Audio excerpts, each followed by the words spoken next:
Assalamualaikum warahmatullahi wabarakatuh. Alhamdulillah wa syukurillah la ni'amillah wassalatu wassalamu ala rasulillah amma ba'd. Apa kabar? Semoga kabar teman-teman semua dalam keadaan sehat walafiat ya. Oke, baik. Di pertemuan kita kali ini kita akan belajar sharing bersama terkait dengan pendidikan dan pembangunan. Ya, di pertemuan-pertemuan sebelumnya sebenarnya sudah kita ulas sedikit-sedikit begitu ya tentang kenapa sih kita butuh pendidikan dan apa sih implikasinya terhadap pembangunan. Nah, pembangunan itu tidak hanya pembangunan fisik ya, tapi juga pembangunan non fisik, pembangunan manusianya, sumber daya manusianya. Karena apa? Karena sumber daya manusia inilah yang menjadi yang utama teman-teman semua ya. Begitu. Kalau manusianya itu terdidik, ya bangsa itu akan maju, bangsa itu akan terdidik, bangsa itu akan apa namanya bermartabat begitu ya. Tapi jikalau pendidikannya itu tidak maju, maka yang terjadi adalah ya bangsa itu akan tertinggal ya. Banyak value-value atau nilai-nilai itu yang yang ditinggalkan ya. Begitu teman-teman semua. Oke, jadi sekarang kita akan bahas pendidikan dan pembangunan ya. Kita akan lebih ulas lebih dalam lagi. Baik, saya share screen dulu.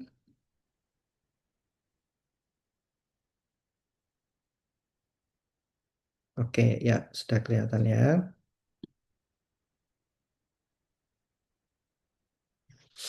Nah, hubungannya seperti apa, peran dan implikasinya dalam masyarakat. Oke, teman-teman.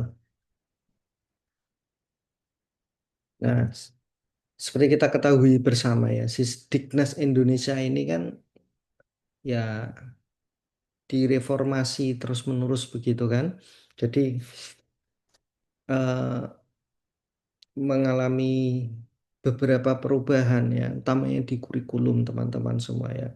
Dan kurikulum itu berubah berdasarkan research and development. Nah, inilah pentingnya kenapa sebenarnya garis-garis besar dari sistem pendidikan nasional kita itu memang harus harus ditentukan, harus dikunci paten begitu sehingga nanti siapapun pemerintahnya ya tetap goalnya itu tetap sama seperti itu begitu. Misalkan Indonesia ini di pendidikannya mau diarahkan kemana gitu, itu harus ditentukan blueprintnya ya, dan kemudian nanti aplikasinya itu bisa apa namanya di di disesuaikan, nggak apa-apa, nggak masalah begitu ya.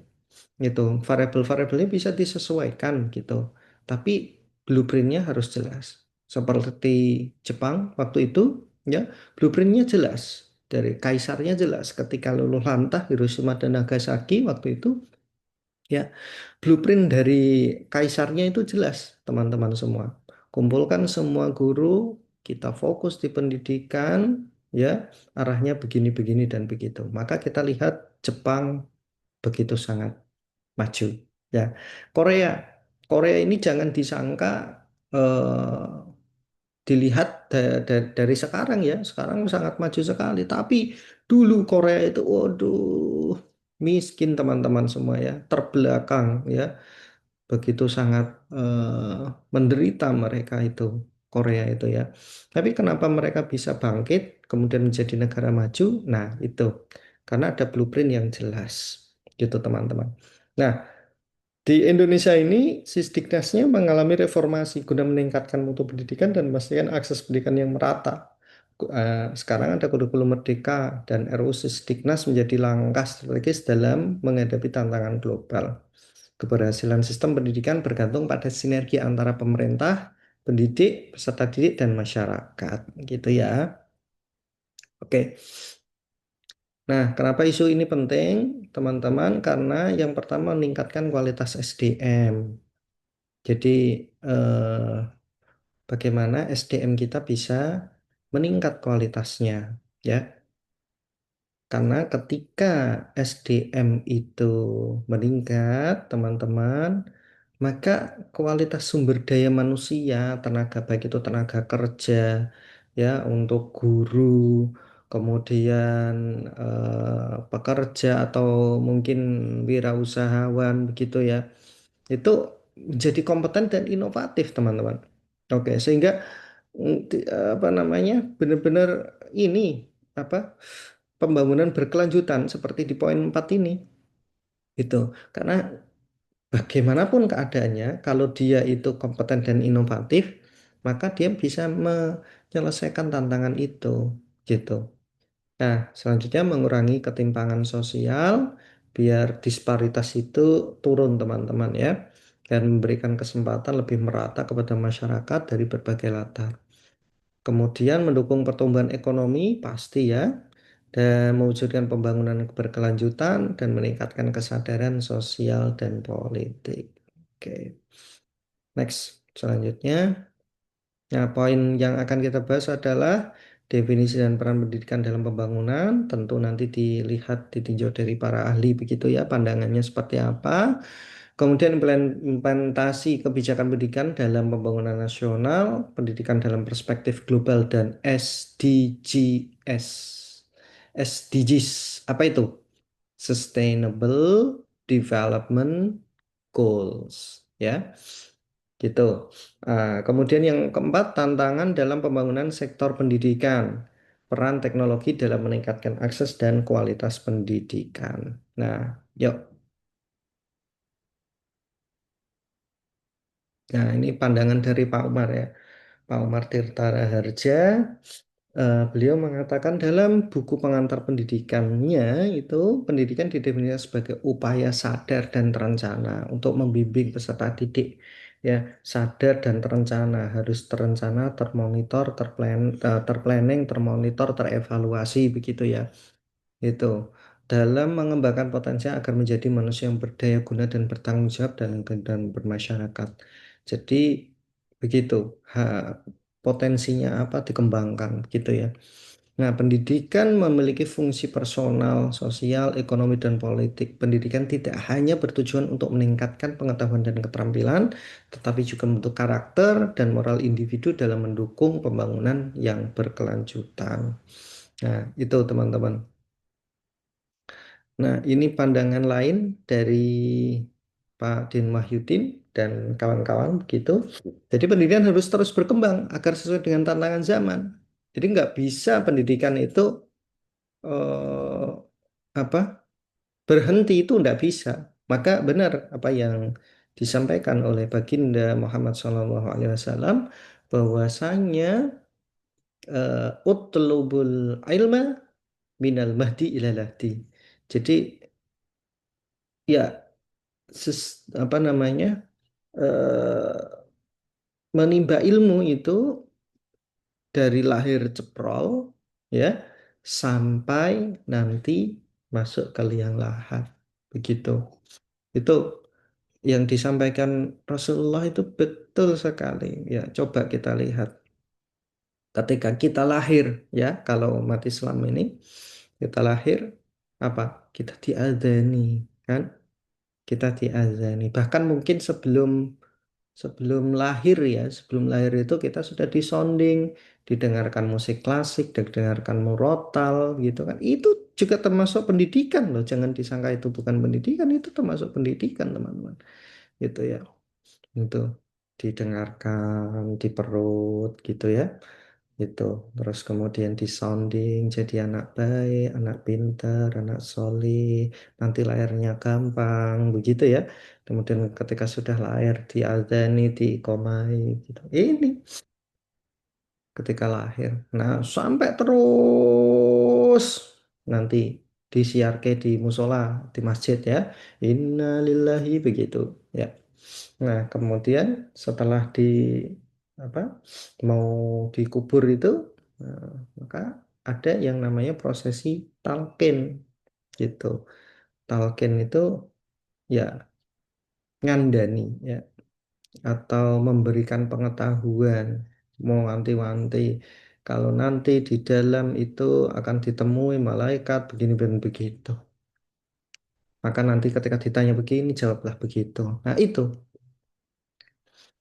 Maka kembali lagi ke yang tadi ya. Maka pendidikan ini harus harus sustainable, harus terus-menerus begitu teman-teman. Ya, oke. Nah, kebijakan pendidikan harus bersifat inklusif dan merata. Nggak boleh kebijakan itu hanya untuk orang-orang tertentu. Sebenarnya begitu, ya, sebenarnya begitu. Oke, kurikulum yang dinamis harus selalu diperbarui agar selaras dengan kebutuhan global. Kualitas guru dan tenaga pendidik harus ditingkatkan, selain ditingkatkan, dipertahankan, teman-teman. Minimal dipertahankan karena al-istiqomah khairun min alfi karomah gitu. Karena kalau kita bisa konsisten itu, wah, itu lebih baik daripada 1.000 keramat. Karomah. Karomah itu adalah keistimewaan yang diberikan kepada para wali Allah gitu. Itu keramat. Nah, istiqomah itu lebih baik daripada 1.000 keramat. Coba Anda bayangkan, gitu teman-teman. Nah, selanjutnya fasilitas dan infrastruktur sarana dan prasarana pendidikan harus memadai untuk mendukung proses pembelajaran yang optimal. Gitu ya. Oke. Nah, itulah poin-poin yang harus dijaga ya pembangunannya, teman-teman. Nah, implementasi kebijakan pendidikan dalam pembangunan nasional. Nah, ini alhamdulillah sudah berlangsung ya di tempat kita di Indonesia. Yang pertama, kurikulumnya diubah menjadi Merdeka Belajar. Jadi memberikan fleksibilitas bagi sekolah dan guru atau ya peserta didik mau belajar bagaimana silahkan. Yang penting ya pembelajaran itu bermanfaat dan sesuai dengan garis yang sudah ditentukan gitu. Kemudian ada juga dana BOS, bantuan operasional sekolah gitu ya. Misalkan alokasi dana dengan kebutuhan sekolah berdasarkan tingkat kemajuan pendidikan di daerah tersebut. Gitu teman-teman. Nah, kemudian ada lagi sebenarnya eh apa sekarang MBG, makan bergizi gratis ya kalau sekarang ini ya di tahun sejak Pak Prabowo menjabat begitu. Nah, diadakan MBG, makan bergizi gratis teman-teman. Nah, itulah beberapa implementasi ya, kebijakan pendidikan dalam rangka pembangunan nasional. Sebenarnya ada lagi teman-teman ya terkait dengan hibah infrastruktur, kemudian hibah sekolah unggulan atau program unggulan gitu ya. Jadi untuk SMK itu diberikan dana untuk pertama untuk pembangunan infrastrukturnya, kemudian untuk pengembangan program gitu ya, dibekali bahasa mungkin bahasa Jepang atau bahasa Mandarin atau bahasa Korea begitu untuk selanjutnya mereka siap kerja begitu ya teman-teman. Itu juga termasuk dalam implementasi kebijakan pendidikan dalam pembangunan nasional. Namun sayangnya karena Indonesia ini sangat luas ya teman-teman ya, maka eh, pemerataan itu menjadi satu isu yang masih sangat relevan ya di sekarang ini. Oke, teman-teman semua, kita akan lanjut lagi di video kita yang selanjutnya. Kita akan mengulas pendidikan dalam perspektif global dan SDGs. Oke, thank you very much, teman-teman. Kita akan berjumpa lagi, insya Allah. Assalamualaikum warahmatullahi wabarakatuh.